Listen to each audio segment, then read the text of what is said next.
I'm going to be reading a scene from my new novel, Too Late I Love You. Now, the main character, Connie, has been kissing a woman. And it's the first time she's ever been kissing a woman. And she's got a bit panicked. Because when they were kissing, the other woman, Maria, got rather heated and gasped, "I need you inside me." And poor Connie is worried that she hasn't got anything to put inside her. So she's gone to Ann Summers with her best gay friend Ryan to try and rectify the situation. "Come on, let's get you lesbianised." Connie followed his lead into the pink-fronted shop, bumping straight into him as he stopped suddenly at the tiny-waisted mannequins. "No, they're at the back," she whispered. "I know, but we're doing this properly." "I only want one thing." Maria's a real lesbian. She's been with other real lesbians. Her memory bank will be full of wonderful women with hot bodies and beautiful faces. You need to set yourself apart and rise above the rest of them with something just that little bit different. He reached out and lifted a hanger from the rail. "How about this? Good girl gone bad." Connie looked up and down at the sheer fabric, tight-fitting, erotic jail jumpsuit, complete with stripes and matching prison-issue hat and handcuffs. He tapped the label. "Prisoner 69 could work." Connie pointed at the mannequin behind him. "Why don't I just go all out and turn up as a naughty nurse?" "Oh no, darling, you're not a slut." "Exactly, as if I'd wear a see-through jail jumpsuit. What am I meant to do, knock on the door and just stand on the doorstep looking like a convict?" "No, you wear a Mac. So I look like a stripper and then a convict." "Oh, Connie, you have to get in the right frame of mind. If you don't feel sexy, you won't appear sexy." He paused. "What pants are you wearing?" Connie self-consciously stepped backwards. "Why?" "Fine. Forget the dress-up, but the underwear must be perfect. Give her a last layer to remember." She nodded. "My underwear's fine." "I'm not just talking about knickers that aren't fraying. I'm talking about lingerie. What are you wearing right now?" She shrugged. "My comfies." "From where?" "Tesco." "Oh, God, darling, you bought one of those awful packs of supermarket knickers, haven't you?" "They're practical. You get 5 for £5. "Right, that's it." He marched over to the hangers and started to flick through the two-piece sets. "I'll pick you out a selection. You're definitely trying something on." Connie followed him sheepishly, daring to finger some of the labels.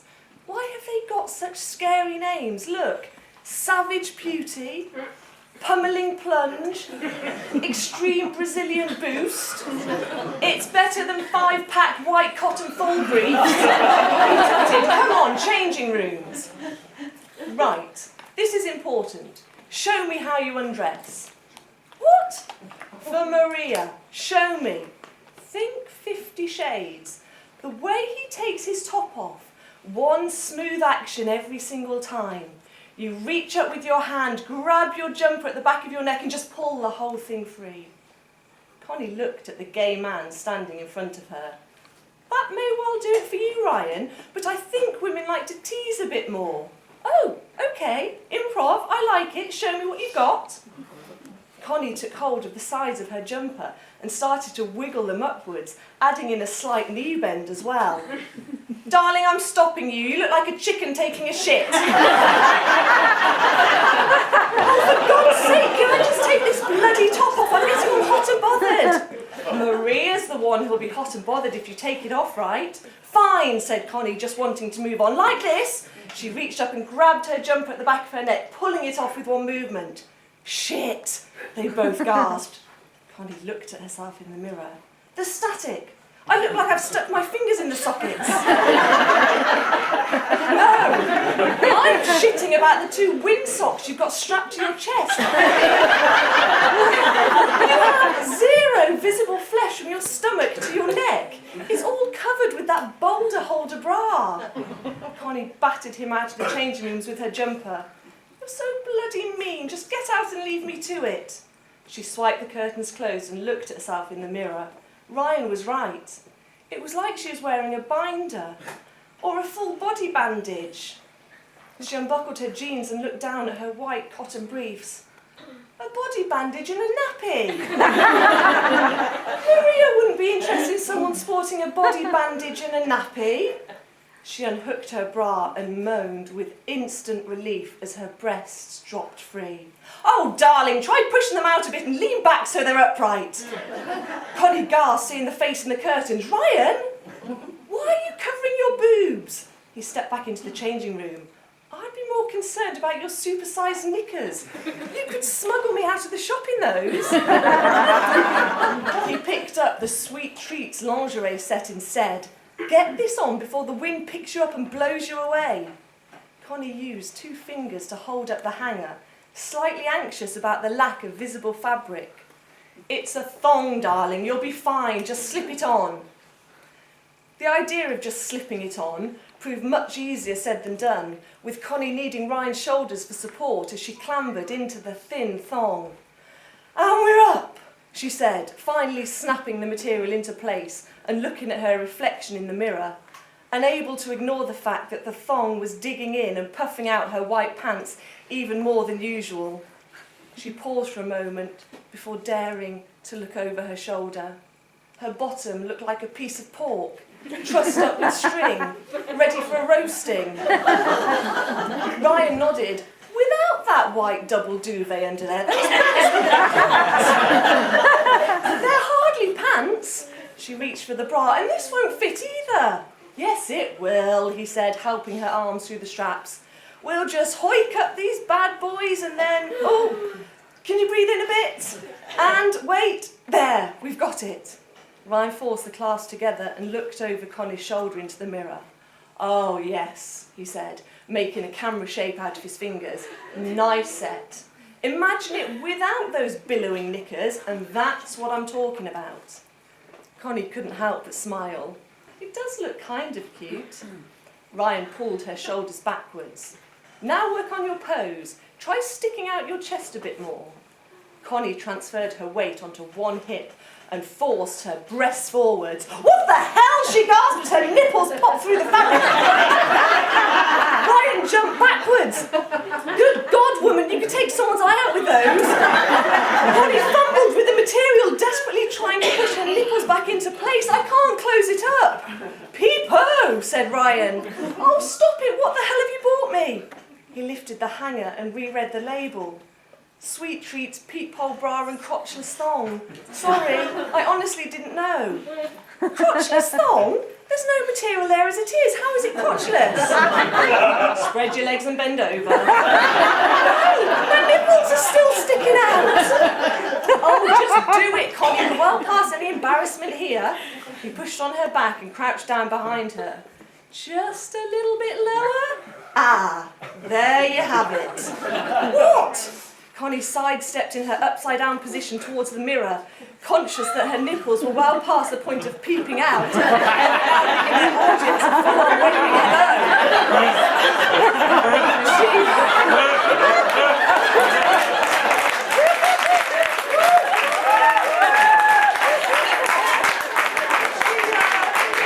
She pulled her breast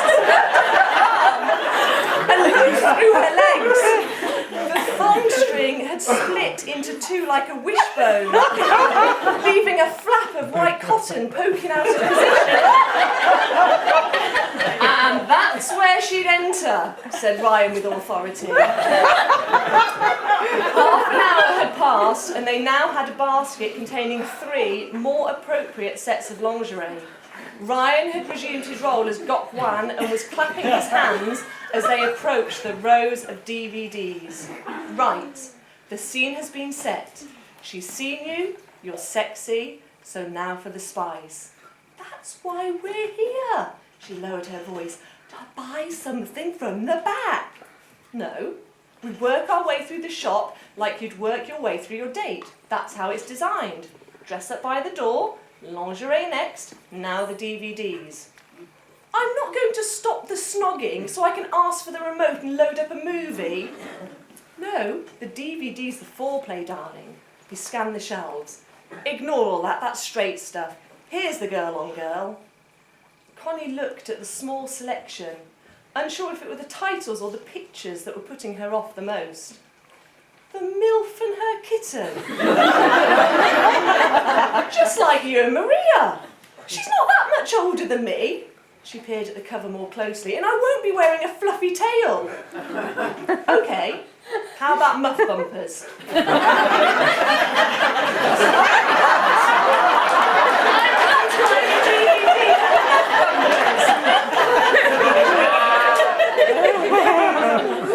Pussy party. No. The tribe of wet panties. No. Fine. Go for piss pals. I'm not buying piss pals. You need experience, Connie. Here. First time lesbian. She snatched the phone from his hands and dropped it into the basket. As long as we can move on. Right, at the back they've got... Wait. Last aisle. The final piece of the puzzle when assisting arousal. What? Poppers. I'm not buying party poppers. I'm not. Oh, bless you. What? Well, you don't put them in her punani. Pull the string away. Connie frowned. You? He paused. Fine. Forget the poppers, but I would buy one of these. He signalled to a shelf of small bottles. Connie scanned the names and lifted the strawberry spray, squirting some onto her wrists and rubbing them together. Darling! Shrieked Ryan. What? Connie felt the tackiness start to form on her skin. You're spraying lube like it's perfume. It says strawberry spray to excite her. Yes, but not in an aphrodisiac kind of way. She's not going to smell the strawberry spray perfume on your skin made by Lube and go weak at the knees. He pointed between her legs. You use it down there. She pulled her wrists apart, staring at the shiny snail trail-like shimmer. Why would I need this? Ryan mouthed his words. The more mature lady can sometimes suffer with dryness. She's 35!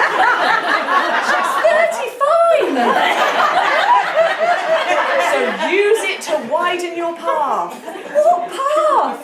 He took Connie's hand and pulled her to the back of the shop, pointing up at the wide variety of objects. This path. We've got bullets, rabbits, wands, dildos, cocks with balls, cocks with veins, cocks with foreskins, cocks that are snipped. He paused, a big black cock and a fist. Oh God, I'm right back where I started. Okay, he said, nodding at the shelves. She wants you inside her. You've got the Lube spray, so let's start with something simple. He picked up one of the flesh-coloured dildos. Connie gasped. That wouldn't fit in a fucking horse! It's a double-ender. You both hop on and ride it like you're at the rodeo. What? He put it back on the shelf. Okay, darling, we're going to have to go back to basics. Just find me something simple. What's this? This looks okay. Darling, that's a butler. He reached up to the shelf and look, you could be the kitten. This one's got a fluffy tail. Oh, Brian, I'd be better off without you. I just need something I can put inside her. Anything. Fine then. I'd go for the love eggs. And if you get the remote control ones, you can pop them in, head home and switch them on from the safety of your sofa. Why would I do that? And what are love eggs anyway? They're vagina balls, darling. And I'm saying that because you're not really feeling this. He started to thrust his hips. You should be wanting to pump yourself into her. Deeper, harder. His eyes lit up. We'll get you a strap on. Connie was standing in the changing rooms with the same white nappy on display, this time bound up by black leather. She stared at her reflection. I look like a tit. Ryan grabbed hold of the hard erection that was sticking out from between her legs. No, you look like a cock on lesbian legs and she'll love it. Connie held her hair back and looked down at the huge protrusion of plastic. Am I meant want to wear this under my clothes? No, of course not. You turn on the DVD, slip out to the bathroom, pop it on, lube it up, and away you go. It all sounds rather segmented. Maria said lesbian sex was one of the most sensuous acts I'd ever experienced. She'll probably be giving you poppers. Nothing, you're fine, just buy it. He pushed his way out of the curtains, dramatically wiping the non-existent sweat from his brow, and we are done. Connie looked at herself in the mirror, turning side on and attempting to thrust. Oh, God, she gasped, too embarrassed to watch her reflection. She reached down for the buckle on the side of her hip and tugged on the hard leather. Ryan, wait! I'm struggling! She tried again, but the buckle was locked. Ryan! She stuck her head out between the curtains, pulling them taut around her neck as she looked left and right. Connie, is that you? Maria appeared. I thought I saw Ryan. Hey, it is you. She smiled. What a pleasant surprise. Connie's face flushed to what she knew would be beetroot colour. There's a hen party next month, fancy dress. She stared helplessly at Maria, conscious that her shopping basket was on the floor. Oh, can I see? Asked Maria, glancing down at the curtain. Connie lost her attention. Maria! Well, hello there. Ignore the basket. It's Ryan. He's messing around. What basket? Connie looked around outside the cubicle, confused. There was no basket. Oh, he must have taken it to pay. What were you?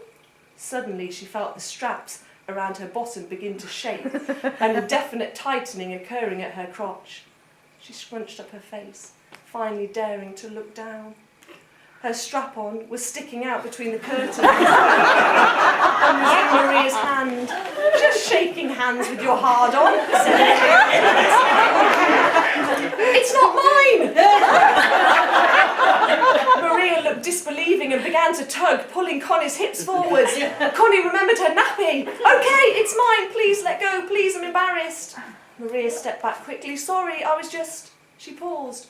Connie, this isn't for me, is it? Without further pretense, Connie pulled her bottom back into the cubicle, hiding the strap-on from view. No, it's for Ryan! He's already got a... Ryan rounded the corner, reading from the receipt. So the sexy sets, luscious lube and dirty DVDs are on me, but you can pay for that bad boy.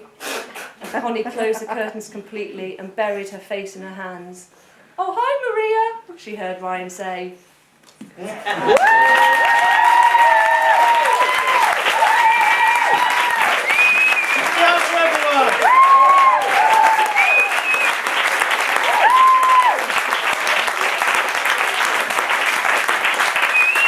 Thank you.